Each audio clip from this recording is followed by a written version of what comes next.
যদি লাইলাতুল কদর ঘটে যায়, আপনি কি সেটা চিনতে পারবেন? এই মূল্যবান রাতের কিছু বিশেষ আলামত আছে যা জানলে বুঝতে সুবিধা হবে। Subscribe to my channel.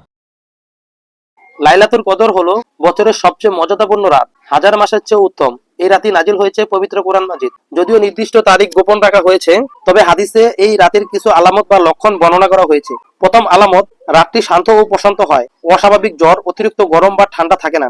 মন অদ্ভুত শান্তি অনুভব করে, ইবাদতে স্বস্তি লাগে। দ্বিতীয় আলামত, রাত উজ্জ্বল কিন্তু কষ্টদায়ক নয়। আকাশ পরিষ্কার থাকতে পারে, পরিবেশে এক ধরনের নরম আলো ও স্থিরতা থাকে। তৃতীয় আলামত, ইবাদতে তৃপ্তি আসে। অনেকেই বলেন সেই রাতে নামাজ, দোয়া, কোরআন তেলাওয়াত হৃদয় বেশি নরম হয়, মন সহজ আল্লাহর দিকে ঝুঁকে যায়। চতুর্থ আলামত, পরের দিনের সূর্য। সহি হাদিসে এসেছে লাইলাতুল কদরের পরের দিন সূর্য উদয় হয় কোমল আলো নিয়ে, তীব্র কিরণ ছাড়া, যেন মৃদু উজ্জ্বল। এই আলামতগুলো বর্ণনা করেছেন যাতে উম্মত কিছুটা ধারণা পায়। তবে মনে রাখবেন, আলামত দেখে নিশ্চিত হওয়ার চেয়ে শেষ 10 রাতে বেশি বেশি ইবাদত করা বেশি গুরুত্বপূর্ণ। কারণ বুদ্ধিমান সেই যে আলামত খোঁজার আগে আমল বাড়ায়। তাই অপেক্ষা নয়, শেষ 10 রাতে ইবাদতে ভরিয়ে দিন, তাহলে লাইলাতুল কদর মিস হবে না ইনশাআল্লাহ।